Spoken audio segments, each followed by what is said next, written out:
अगर हम बात करते हैं फार्माकोकाइनेटिक्स की, यानी कि ड्रग अब आपकी बॉडी में मूव किस तरह करेगी। अब आप ओपियोइड एनाल्जेसिक्स ले रहे हैं, ओरली भी ले सकते हैं, ठीक है, पार इंटीरियरली भी ले सकते हैं, इंटीरियरली भी ले सकते हैं। हम देखते हैं कि अगर हम इंटीरियल ड्रग्स ले रहे हैं तो वो सपोजिटरी फॉर्म में होंगी, ठीक है। अब वो रेक्टल एडमिनिस्ट्रेशन भी उनकी हो सकती है। अगर आप उसको ओरली नहीं ले सक रहे, आपको नोजिया हो रहा है या वॉमिटिंग हो रही है, तो ओरल रूट प्रोहिबिटेड होगा, तो आप नहीं ले सकते। अदर एजेंट्स जो है वो आप पार इंटीरियरली भी ले सकते हैं, सबकुटेनियस या आईएम इंजेक्शंस के थ्रू, क्योंकि आपकी एब्जॉर्प्शन नहीं हो रही और फर्स्ट पास वाला मैकेनिज्म आ जाता है कि मतलब वो लिवर के अंदर जाकर वहां पर जाके उसकी बायोअवेलेबिलिटी जो है वो डिक्रीज होती है। ये फर्स्ट पास मैकेनिज्म होता है। देन हमारे पास आईवी एडमिनिस्ट्रेशन भी हो सकती है, जिस तरह आईएम और सबकुटेनियस थी, तो उस तरह आईवी एडमिनिस्ट्रेशन भी हो सकती है, लेकिन ये स्लोली और कॉशियसली करनी होती है। आईवी रूट जो है और अदर पार इंटीरियल रूट जैसे कैपिड्यूरल हो गया, इंट्राथीकल इन्फ्यूजन हो गई, यानी कि जो शीट्स के थ्रू इन्फ्यूजन हो गई, can also be use to administer opioid drug during patient control analgesia. अब आईवी जो स्पेसिफिकली हमारे पास पार इंटीरियल रूट्स होते हैं, इसमें एपिड्यूरल या इंट्राथीकल या आईवी, ये जो है ना, ये पेशेंट कंट्रोल्ड एनाल्जेसिया में भी यूज होते हैं। इसे हम आगे बताते हैं, डिस्कस करेंगे हम आगे। ट्रांसडर्मल पैचेस जो हैं उनसे भी ओपियोइड्स एडमिनिस्टर की जा सकती है। फॉर एग्जांपल फेंटेनिल होगी, ब्यूप्रिनेफ्रॉन, नॉर्फिन होगी, सॉरी, ये जो होंगी ये ट्रांसडर्मल पैचेस से भी, वो स्किन टू स्किन कांटेक्ट से जा रही होगी। दीज मतलब स्किन टू पैच कांटेक्ट से, sorry, these patches provide convenient method for study prolonged administration of opioid into systemic circulation. अब उसने सिर्फ एब्जॉर्ब होना है, ठीक है, तो ये कन्वीनियंट मेथड होगा। आइंटरफ्रेसिस टेक्निक से, यानी कि इलेक्ट्रिकल करंट भी यूज हम कर सकते हैं इस ट्रांसडर्मल डिलीवरी की फैसिलिटेशन के लिए, ठीक है। तो होगा ये भी ट्रांसडर्मली, लेकिन आइंस की फॉर्म में जो है वो ड्रग इसी तरह ट्रांसडर्मली जो है वो ओपियोइड की डिलीवरी हो रही होगी सिस्टेमिक सर्कुलेशन के अंदर। देन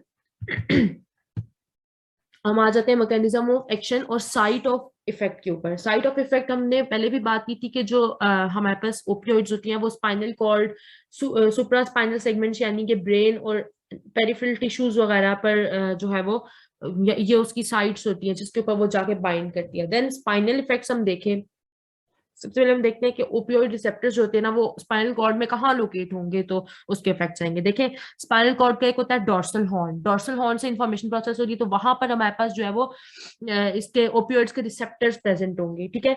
अब ओपियोइड ड्रग वहां जाके अगर बाइंड कर जाएगी तो वहां से आगे साइनैप्स नहीं होगा। जब साइनैप्स नहीं होगा तो पेन की या नोसिसेप्टिव इंपल्सेस जो होंगी वो ट्रांसमिट नहीं करेंगी, वो मीडिएट नहीं होंगी, ठीक है, टू हायर लेवल, यानी कि सुप्रा स्पाइनल यानी कि ब्रेन के लेवल तक, ठीक है। अब ओपियोइड्स जो होंगी ना वो स्पाइनल कॉर्ड के ऊपर एक्ट करेंगी, वो पेनफुल इंपल्सेस को इनहिबिट कर देंगी। अब ये जो इनहिबिटरी इफेक्ट होगा ये प्री साइनेप्टिक और पोस्ट साइनेप्टिक दोनों मेम्ब्रेन पर होगा, ठीक है। जब हम साइनैप्स बन रहा होता है तो उसमें एक प्री साइनेप्टिक मेम्ब्रेन होती है, एक पोस्ट साइनेप्टिक मेम्ब्रेन होती है। ये उन दोनों के ऊपर इफेक्ट हो रहा है, ये एक मेम्ब्रेन को सिर्फ इफेक्ट नहीं करेगा, ये भी हम आगे देखते हैं किस तरह। जब ओपियोइड बाइंड करता है ना, ये देखिए, जब ओपियोइड इन रिसेप्टर्स, ये प्री साइनेप्टिक न्यूरॉन है, ये पोस्ट साइनेप्टिक न्यूरॉन है, अब वो प्री साइनेप्टिक न्यूरॉन के ऊपर रिसेप्टर्स से बाइंड कर रहा है, तो जो उसके अंदर से केमिकल्स यानी कि न्यूरोट्रांसमीटर रिलीज होने थे ना, जिन्होंने पोस्ट साइनेप्टिक न्यूरॉन के साथ बाइंड करना था, मतलब उनके अंदर जाना था और ये हमारे पास साइनेप्स बनता, एक पेन की जो है वो पाथवे बन जाता, तो वो नहीं होगा। जब इसके ऊपर ये बाइंड कर जाएंगे ये रिलीज ही नहीं होंगे, ठीक है। डिक्रीज्ड ट्रांसमीटर रिलीज हो रहा है या नो रिलीज एट ऑल हो रहा है प्री साइनेप्टिक न्यूरॉन से, तो फिर हमारे पास जो, जब उसके ऊपर पोस्ट साइनेप्टिक के ऊपर जब ओपियोइड्स बाइंड करेंगे तो वहां पर हमारे पास जो हाइपर पोलराइजेशन हो रही होगी और एक्साइटेबिलिटी डिक्रीज हो रही होगी। इस तरह जो पेन का पाथवे है वो प्रोग्रेस नहीं कर सकता, ठीक है। तो ये जो बाइंड करेंगे ये नोसिसेप्टिव एफरेंट्स के साथ बाइंड करेंगे, जिसे हम कहते हैं कि ये हमारे पास प्री साइनेप्टिक या पोस्ट साइनेप्टिक मेम्ब्रेन के ऊपर पहले बाइंड करेंगे। तो इस तरह ये स्पाइनल कॉर्ड पे इफेक्ट देगा। देन सुप्रा स्पाइनल यानी ब्रेन के इफेक्ट्स कैसे होंगे, देखिए, ओपियोइड रिसेप्टर जो होते हैं ना वो ब्रेन के अंदर भी यानी सुप्रा स्पाइनल साइट्स पर भी पाए जाते हैं, तो यहाँ पर भी उन्होंने पेन ट्रांसमिशन और इंटरप्रिटेशन करनी है। देखिए, स्पाइनल कॉर्ड से तो उसने सिर्फ जो है वो ट्रांसमिशन करनी होती है पेन की या किसी भी तरह के सिग्नल्स की, प्रोसेस कहाँ पर होती है, ब्रेन में, ठीक है। तो यहाँ पर हमारे पास ट्रांसमिशन और प्रोसेसिंग यानी कि इंटरप्रिटेशन दोनों चीजें हो रही होंगी। अब ओपियोइड्स अपना इफेक्ट किस तरह एग्जर्ट करते हैं एनाल्जेसिक इफेक्ट जब वो बाइंड करते हैं रिसेप्टर्स के साथ, तो इसी तरह ये यहाँ पर भी सुप्रास्पाइनल रिसेप्टर्स के साथ बाइंड करेंगे और जो डिसेंडिंग पेन पाथवे है उसको एक्टिवेट कर देंगे। डिसेंडिंग पेन पाथवे एक्टिवेट किस तरह होगा, देखिए ओपियोइड रिसेप्टर्स जो होते हैं ना वो पेरी एक्विडक्टल ग्रे मैटर के अंदर जो मिड ब्रेन में होता है, पेरी एक्विडक्टल ग्रे मैटर, उसके अंदर ये रिसेप्टर्स होते हैं जिसके ऊपर आके ओपियोइड बाइंड करते हैं। और फिर जो हमारे पास पहले डिसेंडिंग पाथवे की इनहिबिशन हुई हुई होती है वो उसको उस इनहिबिशन को रिमूव करता है, वो इन पाथवे को एक्टिवेट करता है, जो कि फिर हमारे पास ये वाया वेंट्रोमीडियल मेड्यूला ये पाथवे ट्रेवल करता है to reach dorsal horn of spinal cord. जैसे अभी हमने पहले बात की कि डोर्सल हॉर्न के ऊपर भी रिसेप्टर्स होते हैं।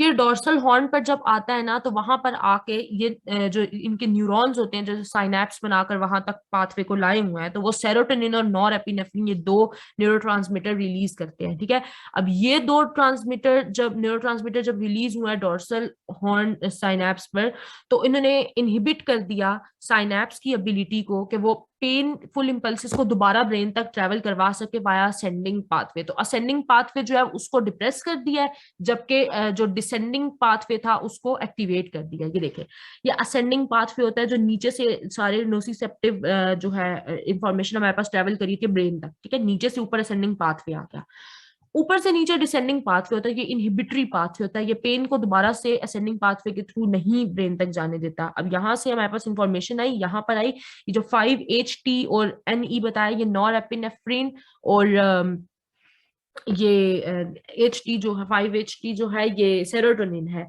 एंड ये इनकेफेलिन है, ये न्यूरोट्रांसमीटर और ये ओपियोइड्स है जो कि यहाँ पर आके इफेक्ट करते हैं, अपना एनाल्जेसिक इफेक्ट देते हैं। उसकी वजह से क्या होता है कि ब्रेन तक ही देखिए या दोबारा स्पाइनल थैलेमिक ट्रैक्ट के थ्रू इंफॉर्मेशन जानी थी असेंडिंग पाथवे से जो नहीं जाएगी। ठीक है, then peripheral effects of opioid हमारे पास क्या होंगे कि आप CNS के अलावा पेरीफ्री के ऊपर भी जो प्राइमरी सेंसरी नर्व एंडिंग होगी उधर भी हमारे पास जो है वो ओपियोइड के रिसेप्टर्स प्रेजेंट होंगे।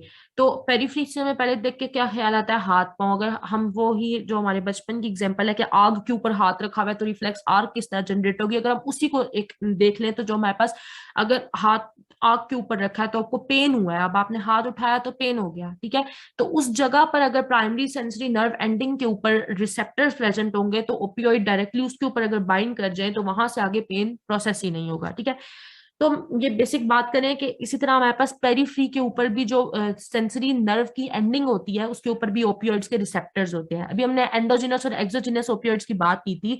एंडोजिनस ओपियोइड्स एंडोर्फिन्स, इनकेफ्लिन्स, डायनोर्फिन्स जो होते हैं वो उनकी वो कहाँ से ओरिजिनेट कर रहे होते हैं, उनकी सोर्स होती है विद इन द बॉडी, वो ओरिजिनेट कर रहे होते हैं। ठीक है, अब ल्यूकोसाइड्स जो होते हैं वो इन एंडोजिनस ओपियोइड्स को सिक्रीट करते हैं जब इन्फ्लेमेशन या इस तरह का कोई रिस्पॉन्स हो। तो सेलुलर कंपोनेंट्स जो मोनोसाइट्स, मैक्रोफेजेस, लिम्फोसाइट्स और ल्यूकोसाइट्स वो रिलीज करेंगे एंडोजिनस पेप्टाइड्स को या एंडोजिनस ओपियोइड्स को, जो कि जाके इन रिसेप्टर्स के ऊपर बाइंड कर जाएगा और फिर यहाँ से जो है वो फर्दर, अब एक रिसेप्टर के ऊपर बाइंड करके साइनैप्स नहीं बन सकता ना, तो फिर क्या हो गया कि जब आगे हमारे पास डिक्रीज ट्रांसमिशन होगी नोसिसेप्टिव इनपुट की, डिक्रीज एक्साइटेबिलिटी होगी और फिर CNS तक सिग्नल नहीं पहुंचेगा, एफरेंट ट्रांसमिशन नहीं होगी, वो ब्लॉक हो गया।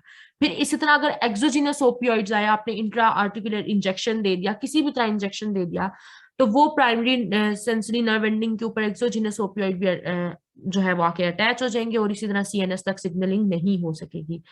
देन साइनेप्टिक एक्टिविटी के ऊपर किस तरह इफेक्ट होता है, हमने बात की कि साइनेप्टिक ट्रांसमिशन को ये इफेक्ट करते हैं, ओपियोइड्स उनको इनहिबिट कर देते हैं, साइनेप्टिक जो हमारे पास न्यूरोट्रांसमीटर होते हैं उनको डिक्रीज कर देते हैं। ठीक है, तो ये हमारे पास उनको दोनों प्री साइनेप्टिक और पोस्ट साइनेप्टिक दोनों मेम्ब्रेन्स को ब्लॉक कर देंगे, जिसकी वजह से ये नहीं जाएगा। अब ब्लॉक किस तरह होते हैं ये भी हम पढ़ते हैं। हम हमेशा से पढ़ते आते हैं जी प्रोटीन्स को, जो कि लिपिड बाइलेयर के साथ लिपिड बाइलेयर के अंदर प्रेजेंट होते हैं, यानी वहां से उसने क्या करना होता है कि वो रेगुलेटरी प्रोटीन होते हैं जो कि इंटरमीडिएट होते हैं between outer environment and inner environment. Outer environment के ऊपर जब सेल के आउटर इन्वायरमेंट के ऊपर फॉर एग्जांपल जब रिसेप्टर्स होते हैं उनके ऊपर कोई चीज आके बाइंड करती है तो जी प्रोटीन उसको रीड करते हैं और इंट्रासेलुलर जो सेटअप होता है उधर जो है इंफॉर्मेशन भेजते हैं कि आप अपने अंदर सेलुलर एक्टिविटी की चेंजेस लेकर आए, कि बाहर जो रिसेप्टर बाइंड किया है जो हमारे पास सरफेस रिसेप्टर था वो ये दे रहा है इंफॉर्मेशन की, तो हमें इसको लेकर आना पड़ेगा चेंज। ठीक है, ये intermediate as an intermediate act करते हैं। इसी तरह यहाँ पर भी जो जी प्रोटीन है वो रेगुलेटरी जी प्रोटीन के तौर पर ही एक्ट करेंगे, जो कि इंटरमीडिएट होंगे between receptor activation and intracellular effector mechanism. अब ओपियोइड रिसेप्टर का केस देखें तो जब ओपियोइड उसके ऊपर आकर बाइंड करेंगे तो जी प्रोटीन तीन चीजों के साथ इंटरेक्ट करते हैं। प्राइमरी सेलुलर इफेक्टर्स तीन होते हैं हमारे पास, एक कैल्शियम चैनल होते हैं, एक पोटाशियम चैनल्स होते हैं, एक एडिनाइल साइक्लेज एंजाइम होता है। ठीक है, अब जो कैल्शियम चैनल होता है वो प्री साइनेप्टिक टर्मिनल पे जब ओपियोइड रिसेप्टर्स बाइंड करेंगे तो कैल्शियम चैनल ब्लॉक हो जाएंगे। कैल्शियम चैनल ब्लॉक होंगे तो इनफ्लक्स नहीं हो सकेगा कैल्शियम का प्री साइनेप्टिक मेम्ब्रेन के, ताकि वो न्यूरोट्रांसमीटर रिलीज करे। जब इनफ्लक्स ही नहीं होगा, न्यूरोट्रांसमीटर नहीं रिलीज होंगे, न्यूरोट्रांसमीटर नहीं रिलीज होंगे तो इम्पल्स नहीं ट्रेवल करेगी। ठीक है, तो ये प्री साइनेप्टिक टर्मिनल की हद तक ये करता है कि ये कैल्शियम चैनल को ब्लॉक कर देता है। फिर जब ये पोस्ट साइनेप्टिक मेम्ब्रेन को के ऊपर जाके बाइंड करता है तो ये पोटेशियम चैनल्स को जो है वो ब्लॉक कर देता है। अब जब पोटेशियम चैनल को ओपन कर देता है, जब पोटेशियम चैनल ओपन होते हैं तो लॉस ऑफ पोटेशियम स्टार्ट हो जाएगा, यानी कि इफ्लक्स स्टार्ट हो जाएगा पोटेशियम का। तो पोस्ट साइनेप्टिक न्यूरॉन जो है वो हाइपर पोलराइज स्टेट पे चला जाएगा। ठीक है, इसी तरह फिर जब ये एडिनाइल साइक्लेज एंजाइम के साथ जो है वो लिंक करेगा तो ये जो हमारे पास ये एडिनाइल साइक्लेज एंजाइम जो है CAMP, ये हमारे पास सेकंड मैसेंजर होता है। तो जब ये इसके साथ लिंक करेगा तो इसी तरह ये इनहिबिट कर देगा एंजाइम को और डिक्रीज कर देगा synthesis of cyclic adenosine monophosphate. ठीक है, तो ये सेकंड मैसेंजर को इनहिबिट कर देगा। अब ओपियोइड मीडिएटेड इनहिबिशन जो होगी सेकंड मैसेंजर की, ये हमें बताती है कि किस तरह जो है वो ट्रांसमिशन पेन की, यानी कि जो पेन की मीडिएशन होती है या पेन किस तरह ड्रग्स पेन के ट्रेवल करने को ऑल्टर कर देती हैं कि पेन आगे ट्रेवल ही नहीं करेगा। ठीक है, देन हमारे पास कुछ क्लिनिकल एप्लीकेशंस आ जाती हैं। पहले तो ट्रीटमेंट ऑफ पेन किस तरह करता है। ठीक है, ये तो बड़ी सोचने की बात है कि अब है तो ये किस तरह ट्रीटमेंट ऑफ पेन करेंगे, कि तो ब्लॉक कर देते हैं। तो ये मॉडरेट टू सीवियर पेन को जो है वो उनके लिए इफेक्टिव होते हैं, उनको ट्रीट करते हैं, शार्प और इंटरमीडिएट पेन के लिए नहीं होते। ठीक है, इसी तरह इनके कुछ क्लिनिकल यूजेस होते हैं जो कि एक्यूट पेन के लिए, मतलब हम इसको यूज करते हैं। सर्जरी के बाद कोई पेन हो गया, सर्जरी बाद अब सर्जरी हुई है, एनेस्थीसिया उतरेगा तो आपको दर्द होगा तो आपको एनाल्जेसिक देंगे, हाई डोज देंगे ताकि आपको जो है वो पेन ना हो। देन ट्रॉमा के केसेस में, देन मायोकार्डियल इन्फार्क्शन के केसेस में। ठीक है, फिर एक्यूट केसेस की हमने बात की, अब हम क्रोनिक की बात करते हैं तो क्रोनिक कैंसर में होता है। ठीक है, cancer pen for example chronic pain है। ठीक है, इसके लिए भी हम यूज कर सकते हैं, लेकिन क्रोनिक पेन के लिए हम ज्यादा प्रेफर क्या करते हैं कि पहले non opioid analgesics first attempt की जाए उनकी। ठीक है, अब हम कहते हैं कि जो एडमिनिस्ट्रेशन हो ना mild to moderate opioid agonist की, वो आप जो है उसको आप फर्स्ट ओरली यूज करें और उसी को फर्स्ट यूज करें। ठीक है, स्ट्रॉन्गर एगोनिस्ट की तरफ बाद में जाएं, और जो स्ट्रॉन्गर एगोनिस्ट होगा उसे भी आप ओरली लें या पार इंटरली भी ले सकते हैं, क्योंकि ओरली जो है वो बहुत सारे लोग नहीं ले सकते, उनका वीक होते हैं वो, तो उनको नोजिया और वॉमिटिंग स्टार्ट हो जाती है, तो फिर आप उनको पार इंटरली भी ले सकते हैं। ठीक है, इन केस ऑफ हम फिर बात करते हैं कि परसेप्शन ऑफ पेन को ये ऑल्टर कर देती है। ये परसेप्शन अभी हमने देखा ना कि किस तरह ऑल्टर करती है, तो अब पेन होगा, पेनफुल सेंसेशन है, ये उसको एलिमिनेट करेगा, लेकिन परसेप्शन ऑफ पेन को ऑल्टर करेगा। बेसिकली पेशेंट को पेन है लेकिन उसका अटेंशन उस तरफ नहीं है अब। ठीक है, ओरल रूट कन्वीनियंट और इजीएस्ट होता है, पार इंटीरियल रूट भी इफेक्टिव होता है क्रोनिक और सिवियर पेन में। ठीक है, सिवियर पेन में आप ज्यादातर देखें कि वो आपको फौरी तौर पे इंजेक्शन लगा देते हैं कि अब इसका पेन डिक्रीज हो जाएगा, और उसकी वो आईवी अगर लगाते हैं तो वो जल्दी जल्दी ब्लड जो है वो हार्ट तक जाता है और फिर पूरी बॉडी में पंप हो जाता है, वो इस तरह करके उसका मैकेनिज्म होता है। देन आप एपिड्यूरल या इंट्राथीकल में डायरेक्टली एडमिनिस्टर कर सकते हैं, जो कि वो भी ऑप्टिमल होता है सर्जरी के बाद या एक्यूट और क्रोनिक पेन के लिए वेरियस टाइप्स की।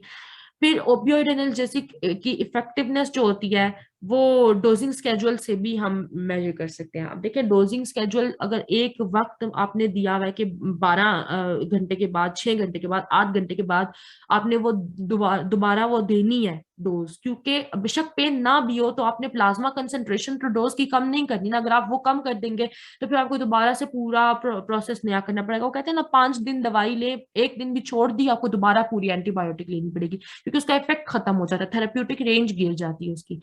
फिर uses of opioid in patient controlled analgesia, भी हमने पेशेंट कंट्रोल एनाल्जेसिया को देखते हैं कि क्या होता है। पेशेंट, अब कोई जिस तरह हमारे पास सर्जरी का पेशेंट है, सर्जरी के बाद वो आया, अब उसे पेन है, अब आप क्या करेंगे कि उसको तो बार बार अब देनी है, जैसा कोई बड़ी सर्जरी है या कोई और क्रोनिक पेन का ट्रीटमेंट हो गया, कैंसर हो गया, अब आपने बार बार उसे देना, तो अब आप ये तो नहीं करेंगे कि अब आपने बार बार जो है वो उसको एपिड्यूरल, इंट्राथ्रिकल या आईवी के थ्रू आप उसको इंजेक्शन दे रहे हैं। आप बार बार तो उसमें सुराख भी नहीं कर सकते, उसकी स्किन को पियर्स नहीं कर सकते, या आप सिरिंज भी वो बार बार नहीं यूज कर सकते। तो व्हाट विल यू डू, आप एक डिवाइस के अंदर जो है वो एक दफा एनाल्जेसिक और ओपियोइड कोई भी डाल देंगे, उसके बाद वो आप कैथीटर के थ्रू पेशेंट में इंसर्ट कर देंगे। जब आपने कैथीटर के थ्रू उसको पेशेंट में इंसर्ट कर दिया, आप पेशेंट के हाथ में उसकी रेंज में होता है एक बटन, वो उस बटन को प्रेस करेगा और उसके अंदर ओपियोइड चली जाएगी, एनाल्जेसिक चली जाएगी। तो इस तरह पेशेंट जो है वो खुद से जो है वो मेजर कर सकता है कि कितनी, और वो खुद से खुद को एडमिनिस्टर कर सकता है एक ड्रग, उसको मेजर भी कर सकता है कि मैं कितनी दफा जो है वो खुद को दी है। फिर इसके एडवांटेजेस ये है कि पेशेंट को पता होता है कि मैं खुद दे सकती हूँ, और आपको बार बार जो है वो उनको विजिट भी नहीं करना पड़ता कि अब हमने इनको देना है कि नहीं देना, और अब दिया है कि नहीं दिया। ठीक है, देन हमारे पास अदर यूजेस में क्या आ जाता है। अदर यूजेस में हम देखते हैं कि इसको as an adjunct in general anaesthesia भी दिया जा सकता है। ये कफ सप्रेशन के में भी हम इन्हें दे सकते हैं। ठीक है, कफ कफ सप्रेशन में कोडीन शॉर्ट टर्म यूज के लिए दे सकते हैं। देखिए अब शॉर्ट टर्म यूज क्यों, क्योंकि अगर आप एक ओपियोइड के आप उसको लॉन्ग टर्म उसका प्रोलॉन्ग यूज होगा, सेम डोज ही बेशक आप यूज करें और वो अब्यूज की तरफ नहीं जा रहा, लेकिन आप ड्रग टॉलरेंट हो जाएंगे। ठीक है, जैसे आप पेनाडोल के केस देखें, तो आप एक गोली पेनाडोल की लिया करते थे एक दौर में, तो उसमें आपको वो एक गोली से आपके सर के दर्द को आराम आ जाता था। अब आप 2 गोलियां भी लेते हैं तो आपको आराम नहीं आता, आपको ज्यादा हैवी डोज चाहिए उसके लिए। ठीक है, तो आप टॉलरेंट है, अब आपको उससे ज्यादा डोज चाहिए होगी। तो उस 2 mg की ड्रग अगर आप पहले लेते थे तो आपको उससे आराम आ जाता था, तो अब लेट्स से 5-6 महीने बाद अब आपको 4 mg की ड्रग से एग्जैक्ट वही इफेक्ट्स आते हैं, मतलब उसी तरह बस आराम आता है, उससे कोई ज्यादा इफेक्ट नहीं होंगे उसके, तो वो आप उस तरह टॉलरेंट हो जाते हैं। तो इसलिए शॉर्ट टर्म यूज के लिए हम कोडीन देते हैं as an cough cough suppression. ठीक है, उसके अलावा आप इसको जीआई की मोटिलिटी को डिक्रीज करने के लिए भी दे सकते हैं। अब हमने बात की थी कि इससे कॉन्स्टिपेशन हो जाती है, जब आप इसको देंगे किसी इंसान को डायरिया है तो आप उसको जीआई मोटिलिटी को डिक्रीज करने के लिए दे देंगे ओपियोइड्स। अब इसके अलावा इसका और क्या इफेक्ट है कि ये जो है ना पल्मोनरी एडिमा में भी, एक्यूट पल्मोनरी एडिमा के केसेस में भी हम इसे एडजंक्ट यूज कर सकते हैं एज एन एडजंक्ट। ठीक है, अब ये जो ड्रग्स है ना, ये डायरेक्टली इंप्रूव नहीं करती वेंटिलेटरी कैपेसिटी को, बट आपकी जो फीलिंग होगी ना इंटेंस पैनिक और एंजाइटी की, उसको ये रिलीव कर देंगे। देखिए अब पल्मोनरी एडिमा का पेशेंट है तो उसको यही होगा कि मुझे सांस नहीं आ रहा, तो अब उसको आप ये देंगे तो वो जो यूफोरिक कंडीशन में, यूफोरिक स्टेट में चला जाएगा, तो उसको तो वो नहीं होगा, उसको ऐसे लगेगा कि मैं और ज्यादा इजीली फील कर रहा हूँ। लेकिन वही बात आप इसको प्रोलॉन्ग पीरियड ऑफ टाइम के लिए नहीं दे सकते। देन आप इसके एडवर्स इफेक्ट्स देखें तो इसके जो है वो सेंट्रल और पेरिफेरल साइड इफेक्ट्स दोनों, सेंट्रल भी होते हैं पेरिफेरल भी होते हैं, जिसका क्योंकि सेंट्रल नर्वस सिस्टम को भी सप्रेस करे, और पेरिफेरल की भी हमने बात की थी कि ये वहां पर भी ब्लॉकेज कॉज कर सकता है। ठीक है, अब ड्राउजीनेस, मेंटल स्लोइंग, ये इसके जो हमने नार्कोटिक वर्ड जब डिस्कस किया था तो ये तब हमने डिस्कस की थी। देन उसके अलावा ये यूफोरिक कंडीशन में इंसान को ले जाता है रिलीफ ऑफ पेन से, तो यूफोरिक कंडीशन में जाएगा तो क्या उसके साथ एडवर्स इफेक्ट्स फिर अब उससे क्या आएंगे, ये तो अच्छी बात हुई, लेकिन एडवर्स इफेक्ट्स क्या है कि वो बार बार यूफोरिक कंडीशन में जाने की कोशिश करेगा, विद इधर ओवरडोज कर लेगा कि मैंने तो ज्यादा यूफोरिक कंडीशन में जाना था, तो या फिर जो है वो एडिक्ट हो जाएगा उसका। मोर पोटेंशियली सीरियस साइड इफेक्ट्स हमारे पास में उसमें क्या आता है, रेस्पिरेटरी डिप्रेशन। ये भी हमने बात की थी कि वो रेस्पिरेटरी डिप्रेशन कॉज कर देते हैं। तो जब रेस्पिरेटरी डिप्रेशन होगा तो आपका ब्रीदिंग रेट स्लो डाउन हो जाएगा। अगर ओवरडोज का केस होता है तो उसमें जब ये रेस्पिरेटरी डिप्रेशन होती है तो उसके लिए हम उनको नारकैन ड्रग एडमिनिस्टर करते हैं, फौरी तौर पर जो है वो उनका जो रेस्पिरेटरी ट्रैक्ट है उसको क्लियर करते हैं। ठीक है, उसके बाद हमारे पास ये एंटी पेरिस्टाल्टिक एक्शन होता है, वो ये कॉन्स्टिपेशन को रिलीव कर देगा ये। देन इसमें 2-3 चीजें और हमने अभी देखी कि एडिक्शन, टॉलरेंस और फिजिकल डिपेंडेंस। एडिक्शन जो होगी ना वो कब होती है, जब आप रिपीटेडली इंजेस्ट करते रहते हैं। ठीक है, अब आप अगर ओपियोइड्स को रिपीटेडली इंजेस्ट करेंगे तो मूड ऑल्टरिंग के लिए या अपने प्लेजरेबल एक्सपीरियंसेस के लिए, फॉर एग्जांपल अब आप देखें हीरोइन एडिक्ट होते हैं, अब वो इलिसिटली ड्रग को ले रहे हैं ताकि आप जो है वो प्लेजर फील कर सकें, तो ये फिर एडिक्शन में आ जाएगी, इससे आपका बिहेवियर चेंज हो जाता है। ठीक है, और इसके अलावा टॉलरेंस हमने देखा कि अगर हम प्रोग्रेसिवली इंक्रीज कर रहे हैं डोजेज ऑफ अ ड्रग को, ताकि हमें थेरेप्यूटिक, वही सेम थेरेप्यूटिक इफेक्ट जो है अब हमें ज्यादा डोज से मिले, ठीक है, अगर हम प्रोलॉन्ग पीरियड के लिए किसी भी ड्रग को यूज करते हैं। और टॉलरेंस की वजह से फिर ओपियोइड इंड्यूस्ड हाइपरएल्जेसिया भी हो जाता है। तो ओपियोइड इंड्यूस्ड हाइपरएल्जेसिया क्या होता है कि अब आप एनाल्जेसिक ओपियोइड जब आप ले रहे हैं तो उसके एनाल्जेसिक इफेक्ट्स के बजाय, यानी कि उसके पेन रिलीविंग इफेक्ट्स के बजाय, अब आपको लग रहा है कि मुझे पेन ज्यादा होता है ये दवाई लेने से। ये सम टाइम्स होता है, मोस्ट ऑफ द टाइम्स नहीं होता, इसका मैकेनिज्म भी अननोन है। ये इसके अलावा फिजिकल डिपेंडेंस की भी हमने इसमें बात की कि जब आप दवाई को छोड़ते हैं, बस अब 3 मंथ्स हो गए, 3 मंथ से भी ज्यादा के टाइम में, 5 to 6 मंथ्स बाद अब आप दवाई छोड़ देते हैं, बस अब मैं ओपियोइड नहीं लेना चाहती, अब बस मैं ठीक हूँ। तो उसके बाद भी आप ये फील करें कि अब आप जब छोड़ देते हैं तो आप दोबारा से बीमार फील करें, आपको लगता है मैं इस दवाई के बगैर अब कुछ भी नहीं हूँ, मुझे ये लेनी पड़ेगी, तो वो आप उसके लिए आप फिजिकली डिपेंडेंट हो गया है। तो उस फिजिकल डिपेंडेंस जो है ना, उसको, या साइकोलॉजिकल डिपेंडेंस भी समटाइम्स हो जाती है कि आपको प्लेजरेबल चेंजेस अपने मूड में फील हो रहे थे जब आप ले रहे थे मेडिकेशंस, तो अब आप नहीं, अब आपको नहीं फील होता जब से आपने छोड़ी है। तो ये विड्रॉवल सिम्टम्स कुछ आते हैं, ये जो है वो फिजिकल डिपेंडेंस से आते हैं। और ये मतलब अप्रोक्सीमेटली 5 days लास्ट करते हैं, उसके बाद आप जो है आप ठीक हो जाते हैं। और इसके लिए यही होता है कि अब आप अगर डिपेंडेंट हो गए हैं, टॉलरेंट हो गए हैं, या एडिक्ट, एडिक्ट बेसिकली ज्यादा कॉमन चीज है, तो अगर ये आप में चीजें आ गई तो फिर आपको हेल्प की जरूरत होती है। अब हमने ये देखा कि हम बेसिकली रिहैब के पेशेंट्स के लिए देख रहे हैं एज यू आर फिजियोथेरेपिस्ट। तो रिहैब के पेशेंट में ओपियोइड एनाल्जेसिक अगर कॉन्स्टिपेशन कॉज करते हैं ना, तो उसके लिए आपको ज्यादा वो रहना पड़ता है। अब देखें, जब जीआई मोटिलिटी डिक्रीज हो जाएगी तो क्या होगा कि जो पेशेंट है, उस अगर स्पाइनल कॉर्ड इंजरी का पेशेंट है, तो उसमें उसको तो पेन भी होगा, लेकिन वो आपको बताएगा नहीं। ठीक है, आपने पेशेंट को एजुकेट करना और उसकी फैमिली को एजुकेट करना है कि अगर कोई इस तरह का सीरियस प्रॉब्लम है तो वो आपको बताए। ठीक है, अब विड्रॉवल सिम्टम्स भी अगर किसी इंसान में आ रहे हैं तो वो भी उन्होंने आपको बताना है। देखें, ये जब चीजें जब तक ये नॉर्मलाइज रहेंगी ना, जब तक हम पेशेंट को एजुकेट करेंगे कि उसने हमें इन्फॉर्म करना है, तो तब तक वो हमें इन्फॉर्म करता रहेगा, तब ही उसमें भी कॉन्फिडेंस आएगा कि मुझे अगर कोई प्रॉब्लम है तो मैंने बताना है। So that's it. That was our lecture. Thank you so much.